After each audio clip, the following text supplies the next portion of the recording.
পাতায়ার রাস্তা দিয়ে হাঁটছি অনেকদিন পর, প্রায় 10 মাস হবে। জুন, প্রায় 11 মাস পর আবার এখানে আসলাম। গত বছর জুন মাসে এসেছিলাম, আবার এই বছর আসলাম। যাই হোক, কিছু কথা শেয়ার করি। যারা পাতায়াতে আসে অনেকেই মানে এখানকার খাবার দাবার নিয়ে কিছু তথ্য জানতে চায়। সেগুলো আমি বলি। যদি বাংলা খাবার খেতে চান, ওয়াকিং স্ট্রিটের আশেপাশেই মানে বিচ রোডে বেশ কিছু বাংলা হোটেল আছে।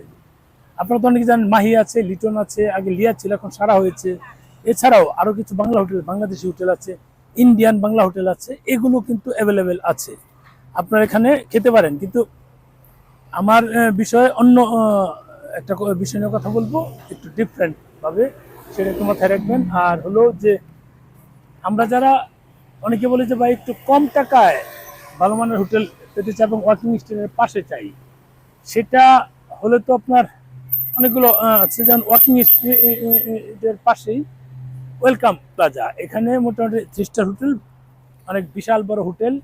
সেই হোটেলে কিন্তু আপনারা চাইলে আসতে পারেন। এখানে 1100 থেকে 1200 বাতের মতো লাগবে প্রতিদিন ব্রেকফাস্ট, বুফেট ব্রেকফাস্ট এটা পাবেন।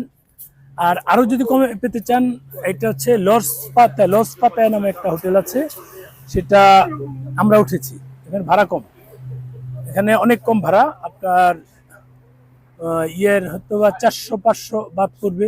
যদি এসি নেন তাহলে 700 নিচে দিবে না বাদ, আর 2200 টাকার মতো। আর যদি আপনারা মনে করেন যে না, আমরা অনলাইনে অর্ডার বুকিং দিব, সেটা আপনারা দিয়ে নিতে পারেন। যদি কারো প্রয়োজন হয়, যদি কেউ না পারেন, আমরা দিয়ে দেবো। আমাদের সামান্য কিছু সার্ভিস চার্জ দিয়ে দিবেন, আমরা সেটা দিয়ে দিতে পারবো একেবারে কম। আমরা যেমন আজকে $14 হোটেল পেয়েছি। $14 কিন্তু খুব বেশি, 2000 টাকার আরো কম হয়। $14 হোটেল পেয়েছি আপনার, কিন্তু এই লস পাতায়াতে, দি লস পাতায়া। কত নাম্বার রুট জানি না, 3, 4, 5, 6, 7, 8, 8, 9 নাম্বার রুটের দিকে হবে। আমি অ্যাড্রেসটা দিয়ে দিব। যে হোটেলে উঠেছি এখানে একটু কমে ওঠা যায়। এখানের একটু কম পাওয়ার কারণটা হচ্ছে রুমগুলো একটু ছোট। 3 স্টার হোটেল, রুমগুলো ছোট, বাকি সব কিছু ঠিক আছে। রিসেপশন অল টাইম থাকবে। এরপর আপনার রিসেপশন তো আছেই।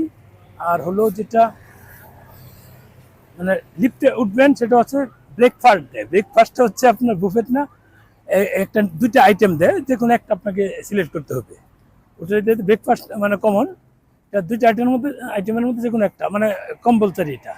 এই ব্রেকফাস্টটা যেহেতু দেয়, সকালে ব্রেকফাস্টটা করে আপনার বের হয়ে গেলেন। অনেকে ব্রেকফাস্ট সহ চায়, ওই হিসাবে আপনারা ব্রেকফাস্ট সহ নিতে পারেন। এটা হলো একটা সুবিধা। আর এখন আমার বাংলা খাবার নিয়ে একটু কথা আছে।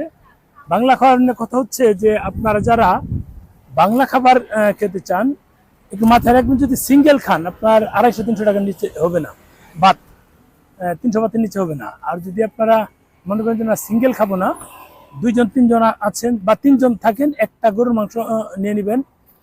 আমার মনে হয় এটা নিয়ে পরে একটা ভিডিও দেই, ডিটেলস আপনাদের জন্য ভালো হবে। এটা যেহেতু হোটেলের বিষয়, সস্তার হোটেলের বিষয় বলেছিলেন, মানে তারপর একটু বলে রাখি, একটা গরুর মাংস যদি নেন 200, 250, 150 যাই বাত নেই বা 300 যাই বাত নেই, একটা দিয়ে 3 জন খেতে পারবেন। একটা ভর্তা নিয়ে নেবেন, সেটা ভাগ ভাগ করে, একটা ডাল নিয়ে নেবেন, খাওয়া যায়। এতে কিন্তু বাংলা খাবার খাওয়া যাচ্ছে, প্লাস খরচ অনেক কম হচ্ছে। আমি এরপরে একটা বাংলা খাবার নিয়ে আরেকটা ভিডিও দিচ্ছি, আপনারা নিশ্চয়ই দেখবেন ভিডিওটি।